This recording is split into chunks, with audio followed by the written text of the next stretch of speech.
Welcome. I'm Cynthia Tam. Just welcome you to the workshop and a very brief intro of who I am. I was an occupational therapist for many years, and then I became a pastor, and now pastoring the Living Room Church, but also the National Coordinator for Disability Ministry for the Alliance, CNMA. And I'm also a student doing a study on disability theology with the focus on belonging. Okay, so what I want to do today is probably more theoretical and theological. I feel that skills are easier to pick up, and that if we get the theory right, then we know what we're doing, okay? So the first half of it, I'm just gonna paint a little bit of the Ontario disability landscape for you, talk about the concept of disability, what it means to be presuming competence, and then talk a bit about what I see as affirming presence in the three sides of it, and then we'll be a little bit more practical in terms of creating that environment, okay? So I hope to go through the first part of it pretty quickly and then get to some practical side of it. But to balance it, I have a handout here that's pretty much a resource list. And so have all the practical tips that you need. As I said, the practical side of it is easier. So you find the resources, pretty much there are a lot of blueprints that you can follow. And Irene Jung has a workshop this afternoon that's possibly more practical as well. So I have the handout in an organization that I'm with that have information. We do serve churches and organizations. If you need training, we're more than happy to help. And then my contact information there, so please help yourself. And so to get started, let's talk a little bit about what disability in children looks like in Ontario. Now, the information might look old because it's 2006, and it's in fact based on 2001 census. And why is that? If you remember, in the time of Stephen Harper, we did not have the long form in our census.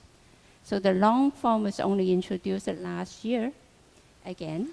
So we'll expect to see the report in a few years. So see, 2001 census, 2006 report, right? So unfortunately, this is the most recent information we have in Ontario or in Canada for that matter. As you can see, there are a wide variety of disabilities that we can see in children, and the number on the chart does not add up to 100. Why? Because there are multiple disabilities, and many, if not most children that you would, that we might consider disabled, in fact have multiple disabilities. The most common one, as you can see, is learning, chronic, they embedded a whole range of disabilities in it, from allergy all the way to cerebral palsy, spinal bifida, and so on. So the term chronic includes any disability that is expected to last 6 months and longer. Okay, so that's everything. And then you can see speech that is up there, development, and so on. So what I want you to take away from this slide is that the kids that you will see that you're concerned with having some disability might have multiple disability.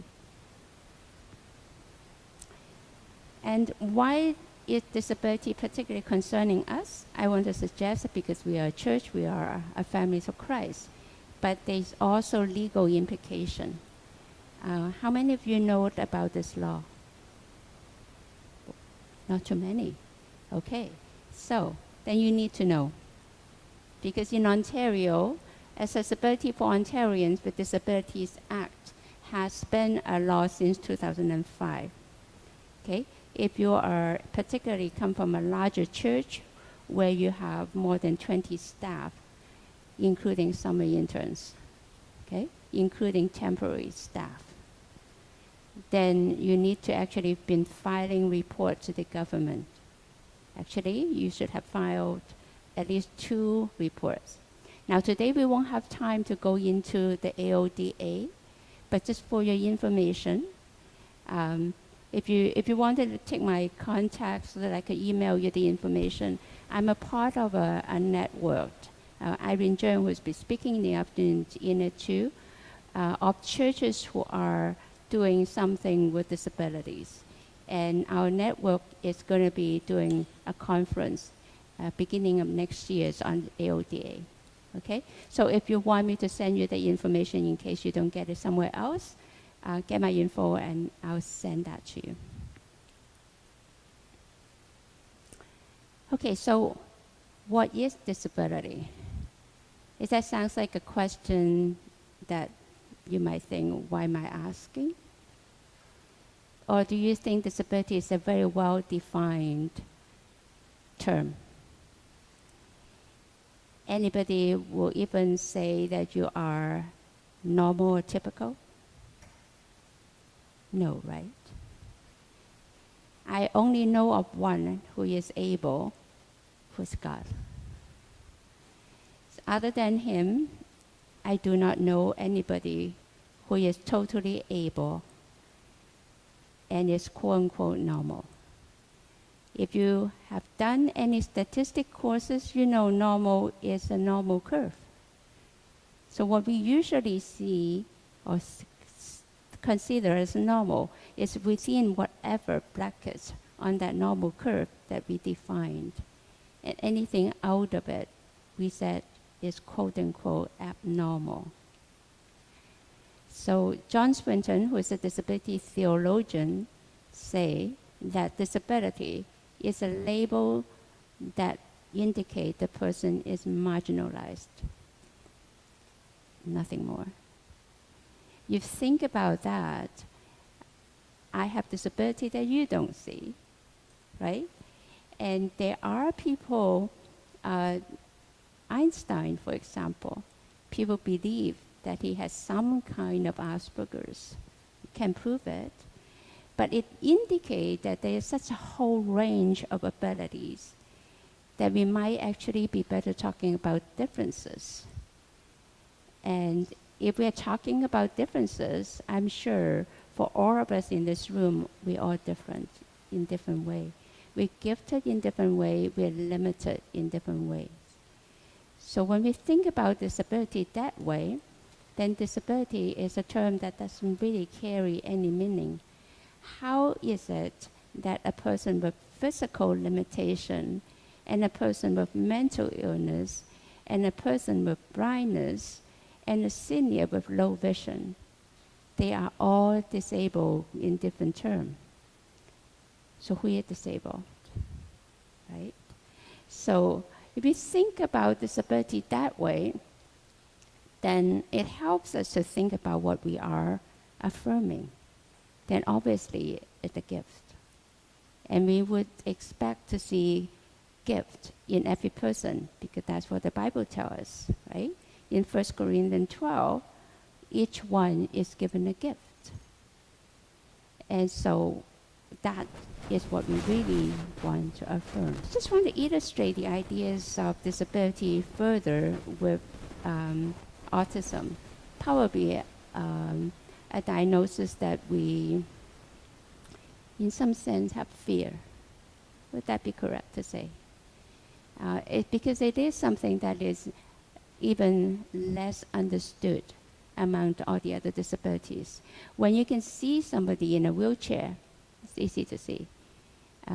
Autism is formally called the autistic spectrum disorder, suggests a wide spectrum of it. In the higher spectrum, you might have heard about the name Temple Grandin. Anybody? No? Okay. Temple Grandin is a scientist and is a professor. But she is also a very strong advocate for autism because she has autism. And yet she is a professor. Okay? So that right away tells you in the spectrum there is very high abilities. And at the other spectrum, we'll say severe, profound, whatever. And what do we understand about them? How do we see them? That's why I want to tell you Kali's story. Yeah, so how's Kali disabled? So if you, first of all, if you want to know more Kali's story, on YouTube, just search Kali's voice. You can see her TV talk show, actually quite interesting. So if you notice in the video, when Kali was young, if among you, you might have students with autism, that look familiar, right? And so I want you to keep that image in mind when you're working with those kids that looked so autistic that sometimes it make us wonder what they can do in the future. Remember Kali. And just wonder what and how. Remember the 5 W that we just been told this morning, to think about how we can work with our next generation and what we can really do with them to help them understand their gifts and be a member of the body of Christ. The reason why I bring this story up is to really want us to think deeper on why we need a label. A label is sometimes helpful, right? No doubt about it. Even if you're working with kids in younger ages, you might actually have that struggle with some families who do not want a label, correct?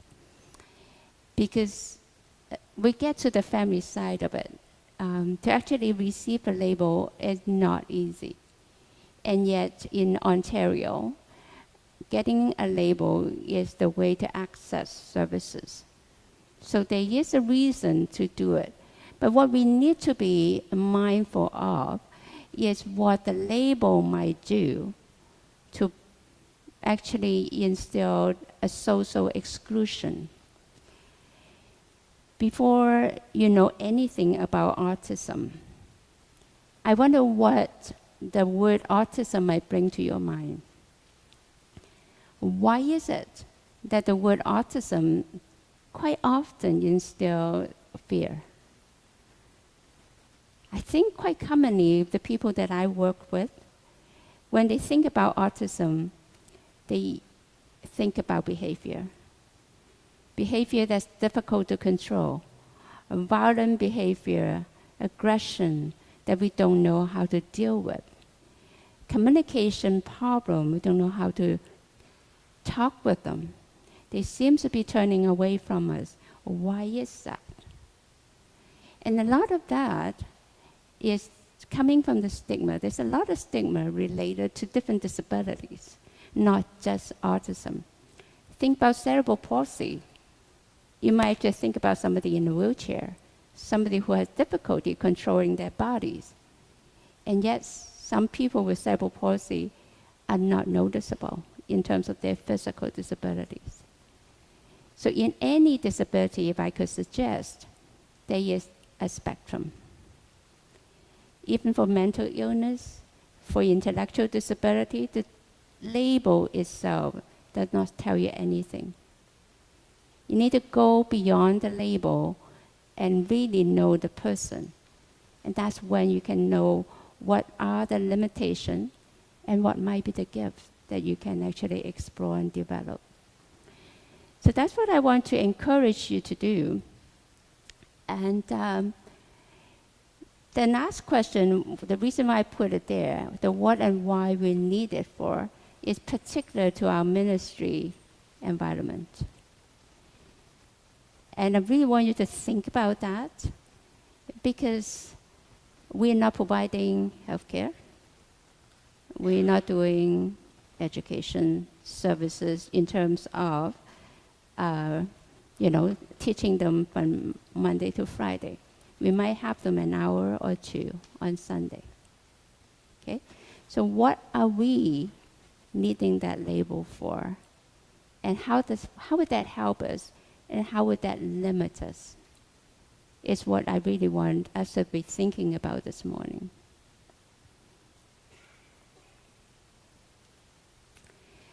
Douglas Bigland is an educator, and he's been working on understanding the gifts, although he doesn't use that word because it's from more the social education side of things, but the abilities and of people with very significant labels that often describe intellectual disabilities. Okay? And especially autism. He's written a book with his ethnographic studies with a whole bunch of people with autism. And so from his study, what he is urging us to think about is this idea of presumed competence. He said, by presuming competence, educators place the burden on themselves to come up with ever more creative, innovative ways for individuals to learn. The question is no longer who can be included or who can learn, but how can we achieve inclusive education? We begin by presuming competence. How's that related to labeling or stigma? If we are thinking about a child with autism, and we think automatically that the person might have difficulty with communication, who might not even want to be with other people, we assume that we need to have different ways of communicating with them. We assume that they actually may not be able to learn. All those assumptions could have come from a label.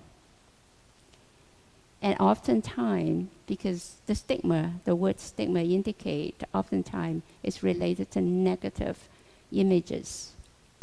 And very often in the education system, that's where Bigland works from, right? The regular school system is presumed incompetence. If you have worked with kids with disabilities, you know, the families will tell you, they may be placed in a schoolroom that the family might not agree because the teacher is not teaching the kids anything. You ever heard that? Some of you? Yeah. Because sometimes even our educations will operate on presumed incompetence. Whereas Bigland is trying to say from his study, where people with often considered significant intellectual disability, he sees their abilities. There's a couple of individuals now who are, if you know the autism literature, you will know. There's an Indian guy, Tito, who's written a couple of books. One of them's Mind Tree. And in there, they talk about their experience with significant autism. They're all nonverbal. Okay? And yet, the fact that they could write books tell you that somehow they learn. I have a friend who has a friend with an adult with autism. And this family's they live in a rural area. So if they need to go to a certain family functions, funeral and weddings, they often don't take this young man.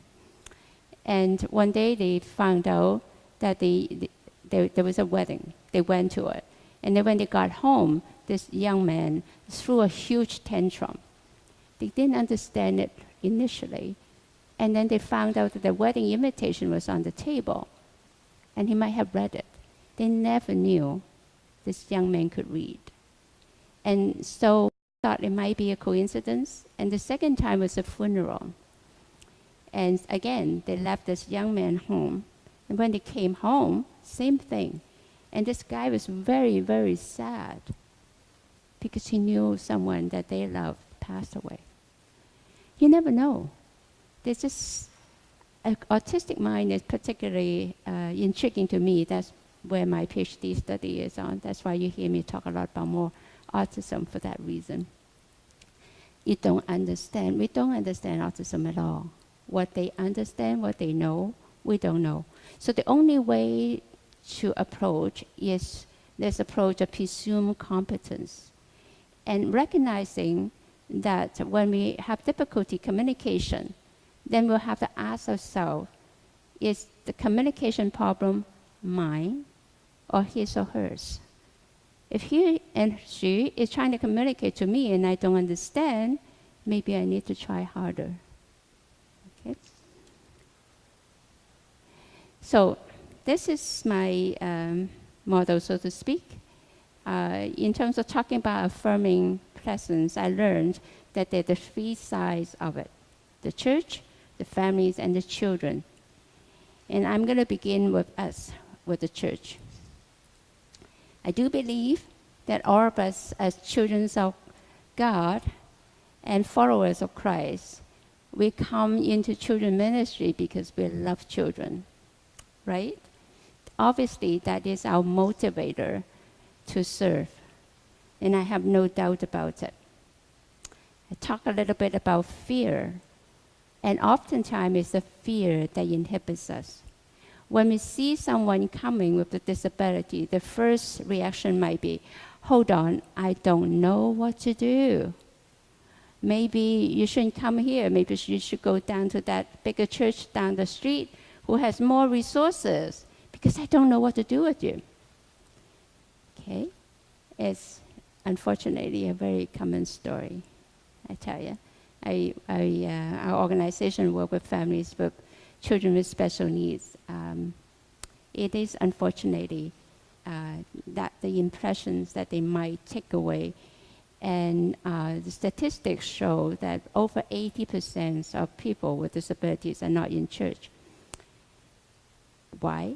I think there's two sides of it, and that, well, maybe three, since my model have three. The person himself with disability, us, and the families all need to recognize that we need the church, because the body of Christ is established by Christ for us to come together as one, right? So remember what John said, there is no fear in love.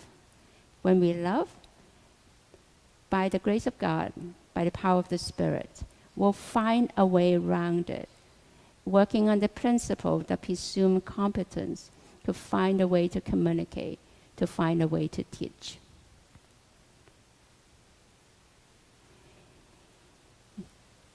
When we are working towards having kids in our church, one word that is very often used, not that it's wrong, but we need to think about the meaning of it, is the word inclusion. To be included, like you're all included because you are sitting here. To belong is a different story. When we open our door and have people come into our churches, to our programs, they can sit there and nobody actually talk to them. Or they could be a part of our children's ministry, and a common comment again from a lot of the families, they never get invited to a birthday party. In that sense, they kind of sitting there, but nobody talk to them, then they are not belonging. So the both in the social science and in disability theology, we're beginning to think about from inclusion to belonging, and look at it from that angle to think about what it means. So Heinz Reinders is a person who's working on behalf of people with very significant intellectual disabilities. Oftentimes we said they're in the vegetable stage. And so he has been thinking about what it means to be human if we happen to be in that state. Are we still human? And this is what he said. The practices and politics of inclusion will not create a lasting change for persons with disabilities. Because as I said, we can include them, open the door, let them sit in. But unless there will be people willing to invest in friendship with them, without true friendship, disabled person will enjoy the new opportunities created by the equal rights, most likely as strangers in a strange land.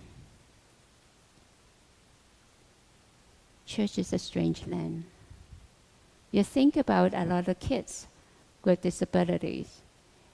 If I don't use autism as an example even, think about kids because of their disability are more fixed to their routines. Kids with ADHD would be one, right? They need a lot of transitions, don't they? And so they're more used to Monday to Friday going to school, and Sunday it's a very different routine. Okay? So recognize that the space that we're actually offering to them is a strange place. And how can we help them to see that strange place and not so strange? We'll need the friendship. We need friends who are there to really receive them as friends and not see them as strangers. That's the difference between inclusion and belonging. Okay, moving on to talk about the kids. One word that often comes, as I said, a lot of young people with disabilities, even with severe autism, are writing about their experience, either in blogs or in books. And one word that you can almost guarantee to find is this word, loneliness. Disability is a very lonely experience. They often felt misunderstood because nobody knows their experience. When a child with autism is having a meltdown, we think that's behavior. But perhaps he's actually dealing with something. Maybe the environment is too noisy and they're having a sensory overload. Maybe there's actually internal difficulty, a gastric problem or whatever. And then they don't know how to communicate to us. And when it's not understood, you get a meltdown. And when they're actually able to communicate, we think they are just misbehaving, they're not supported. And oftentimes they ignore. They may be sitting in a corner doing nothing. And none of the kids is actually interacting with them. And the worst is rejection. It's not uncommon for kids with disability of all kinds to be bullied and teased. And we need to be particularly concerned about that, I believe. Because if we are teaching our kids in Sunday school, I think we really need to teach them to love. And so those behaviors is something that we really need to be mindful of.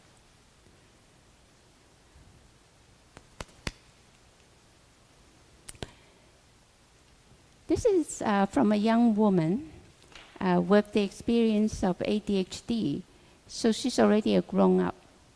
So reading what she wrote on Psychology Today is helpful for us to know that even going through the childhood, getting to adulthood, the loneliness, the ongoing struggle is still here.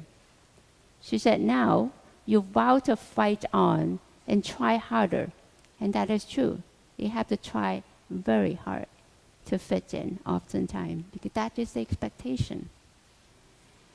Because you know that deep in your heart, you are a loving person who wants to contribute and share in the bounties of that others seem to enjoy so easily. You so desperately want to please others and be accepted, but you live in a secret world of shame and self-loathing. You begin to believe that there really is something wrong with you and that you must be a bad person, a young adult. Okay? So note that our kids growing up would have a very low self-identity. In the school system, they are rejected, ignored, as we said. They're dealing with it every day. And so if we say that we are fearful, they're even more fearful. They fear to be rejected, and worse, to be bullied. They're very, very insecure. And when a child is insecure, we also know where behavior could come from, right? So the ideas of shame is always there, and you always doubt yourself, right? When people are not accepting you, even for ourselves, you always doubt yourself, thinking, what's wrong with me? And that's what she's talking about. And you begin to step up your efforts to cover your tracks so that you can show your loved one that you care. The problem is that you're being judged as a normal person, and people are beginning to only see you for your failures. And that further compounding the ugly feelings bring to the table life's confusions of careers, family responsibility, finances, and so on. There's a no-win situation. So as our children grow up, they're going to deal with more and more issues. If they're in quote-unquote normal classroom, they have to compete with their friends. It's trying to get you into that inner world of a child growing up with disability is what I want to impress you. So how are we going to turn that around to look at competence? Second video. So what the mom was trying to describe is they actually have two kids. One have ADHD, the other ADHD and Asperger's. George has ADHD and Asperger's. And mom was trying to say when he was young, jumping off the wall, both of them, right? They have the trampoline in the backyard, trying to just work off the energy, and then focus on what they're good at. You know, the video, the music, and just really focus on developing the gift. And when the kids found something that they're really good at, their energy is channeled, and they become successful. That's what the story that you unfortunately didn't hear a lot. One thing I want to leave with you, and then we'll move on to the family, is the kid. I talk about their fear for rejection. And what is necessary for us is to create a welcoming community that are intentionally creating friendship with them. What about the family? Loneliness again comes up as a really major theme. Families, when they find out that their child has a disability, the first reaction is like grieving, denial. And then when they eventually come to accept it, they find sometimes that because of the stigma, that affects themselves. You know, when you have a child with autism, you would really think about what might happen to the child. What may happen to me? It's going to lifelong life of caregiving that seems to be hopeless, because that's what the world is telling us, right? So very oftentimes they will withdraw from friends, because when they go out to a party, when the kids are climbing off the wall, you don't feel good, right? You feel bad about your own parenting. You doubt yourself. And so you shut yourself off. Or after one or two times, your friends stop inviting you to the party. The end result is that same loneliness, the isolation. But what is thrown into that picture, interestingly, is the idea of love. So what the mom was trying to say is talking about she and all other mothers, when they have a child, the feeling is the same. A precious child it's just a precious gift, right? Until 2 or 3 years, there's mothers of autism, until they diagnosed, then they would be thrown into a different world. In her word, you go to a library, but you find out that you're going to a different part of the library. When your friends are telling you, my 2 years old today is doing such and such, you don't even want to know. She says she oftentimes wants to delete the blog, delete the Facebook message, because it's painful. So a family is dealing with all those things, but at the same time, very, very interestingly, I was going to say most families that I know, at the end really feel the very special blessing of disability. And I think that is something that we need to take note of. People who actually spend time with a person with disabilities will be changed profoundly. We do not understand how and why. I work with this organization called Village Yoga, and every year we depend on volunteers. Same story as yours. And what we do at the summer camp is we say we join a volunteer hip to hip with a child for 4 days. And at the end of it, their lives change totally. They feel the presence of God in the person with disability, in the love, unconditional love of the parents. It's something that I'm still struggling to find words to describe, but that often lead me to think, to reflect. There is a special reason why God brings disability. I don't know if you know the name John Bernier. Yes? Not too many. What about Henry Nouwen? No? Okay. So these two people with this international organization called LASH, and they are intentional communities living with people with disabilities. And so both of them gave up their academic career and go and live with them. And at the end, Henry Nouwen wrote a book called Adam. And it is, in his mind, a framing of the gospel story. And Adam is the person that he took care of for many years until Adam passed away.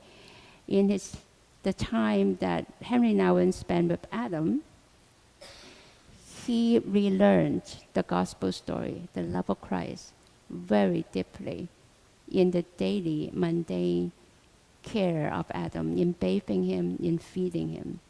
He meets Christ, which is not surprising, right? Matthew 25, that's where we learned that when we are giving water to the thirsty, we are actually giving it to Christ. So it is that encounter that is very mystical, I would say, that is for us to consider. Okay, creating that environment. So I started with us as a church. I'm starting with us again. I think we need to affirm ourselves, right? We need to feel confident going in, okay? And we talked about the fear. So learn about that fear and recognize the fear that is in you. But also recognize the love of Christ that really conquer anything and everything that's also in you. Know that who you are is important. I started by earlier saying that think about what we do with the kids with disabilities. We're not education in the sense of regular education. We want them to, again, back to our keynote, what we want them to know is God. And how do we get them to know God is a challenge for it. So I challenge you to really think about who we are as a family in Christ. Sometimes we fear we don't know how to take care of them because we think we need to be that profession. And I tell you, to be an occupational therapist, you need a bachelor degree and a master degree, and a PhD entry is coming. So, obviously, not everyone is going to be an occupational therapist here, right? And do you need to be? No. If you think about yourself as a family, and then you think about how the family members of a child with disability take care of him or her. Think about grandmother, grandfather, uncle, aunties. How do they learn? By spending time with the kid, right? Just with any other kid. You spend time and you learn their temperament. You learn what they like. You learn what they don't like. And you learn to love them. Same thing. You really think about yourself as a family. Then you learn from the parents and you learn from the kid what it means to be a family for them. I really urge you to think about yourself not as a service organization. And in our days, I know some families expect us to be. So when we get to the family side, that is something that you need to have a good discussion with your family for. Okay? Tell them who you are. And tell them what you want them to be. Now, but I don't mean to say that you don't need to know anything about disability. That wouldn't be right? That's why you're here. But I urge you to think about the parents as experts, right? They know their kids the best. So work with the family and learn how their kids learn the best. And there are tons of resources. There's one here for you. And as I said, if you don't have anybody that you know that who could do some training with you, our organizations will be more than happy to help. And there are many training opportunities there. Today's one, right? Affirming the family. Remember, when we talk about the family, what they go through, loneliness, fear. They're not certain about what and who they will be dealing with and how they're going to be received. Okay? And so just really have a good sit-down talk with them. Show them that you really love them. You want to be a family, but you need help. You're not an expert. But you're willing to work with them to find out how to make it work. And if you search some disability theology literature, you'll find a lot of stories written by ministers and families working together and how it worked out for them. And with the families, then you have to recognize that you don't know anything about the child, right? So humility is a Christian virtue to start with.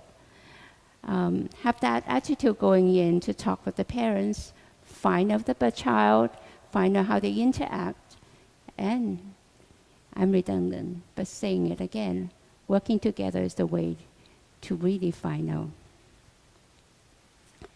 The child, really, a child with disability is been rejected, ignored.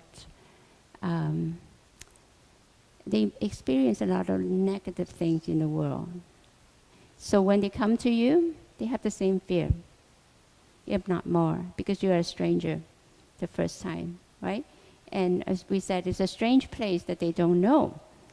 So how can you affirm the child with your love? You have to make them feel welcome. if there's anything that the child's doing now, when they're in a strange environment, they are quite possibly going to have some behaviors. Okay? So if our reactions is right away the judgment one, it's really hard to develop the rapport. Try to see how you can work with the families, carry an attitude of humility and non-judgmental approach. And the child can feel it, right? We know, we work with kids. We know that if the child knows that you love him, he feel it, right? And so operates from that. It carries you a long way. And then realistically, we need to think about placement. So I want to talk a little bit about this word integration.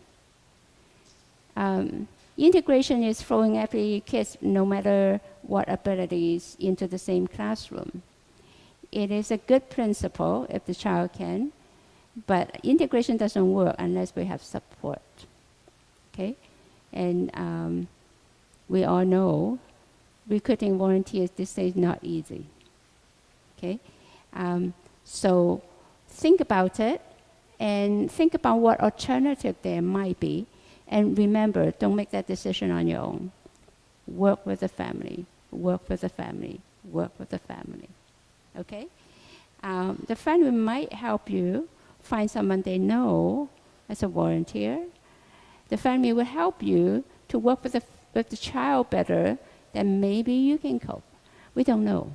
Just have that as an open option. Talk with the family. Yes, but when necessary, you can work out with the family how the work to be, have a pull-out room. It might not be bad when we get to the environment to think about a quieter environment for pull-out, a quiet time, or a segregate approach. Some churches do run special needs Sunday school. And you might know about friendship ministry. And those things are options as well. And obviously, we need to think about the age, and it's important. I have had known kids who are teenagers who are being thrown to a kindergarten in the Sunday school because that's their developmental age, supposedly. Okay? But that really doesn't do the kid any good. So they might have some intellectual disability, but developmentally, still the teenager. Classroom design. How many of you have an orange classroom, yellow, bright color murals all over the place? No? Good. I've seen that too much. But if you have rooms painted in color, filled with murals, you're asking for trouble. You really need something that's visually less stimulating. You need to really control what posters, what information you are posting. Make sure that the visuals are easy to see, to declutter, to make sure that kids don't get to the areas and things too easily. Okay? And really control the noise is important. Any of those things are important, but I would still stress an emotionally safe environment is the most important. Kids need to feel safe. They need to feel loved. They need to feel secure. Start from ourselves. We'll establish that routines and help them with the transition. We know that. As children minister that. I know you know that. But know that you yourself is the most important person that help other kids along, modeling, right? How you love this child, how you communicate with the child is important. Show your love, show your respect, and work out how you can understand the child. If the child's having a bad day, having a meltdown, to say to them, I know that you're probably having a bad day. It's okay. We can go to a quiet corner. Just quiet down for a little bit, and we can talk, right? Just show that you understand they're having a bad time instead of having a bad behavior. Okay? And so give the child a sense of control. Let the child know that if they are feeling frustrated, they can let you know. They can ask to go out. For ADHD kid, really can stand still. It's okay for them to go out and run around the hallway 10 times and come back. Okay, let the child have that control. Last slide. It's important to include other kids in the classroom to help. Some Sunday school would do orientation at the beginning of the school year. That would be the best time to teach other kids. And some rehab centers actually equip their kids to talk by themselves. So find out from the families how that is best done. Maybe the parents can come in and talk. Maybe the kids can talk themselves and show other kids what their needs might be and what kind of person they are really. It still can show they give their love to the other kids. Okay, I stop here. I can see I might have 2 minutes for question.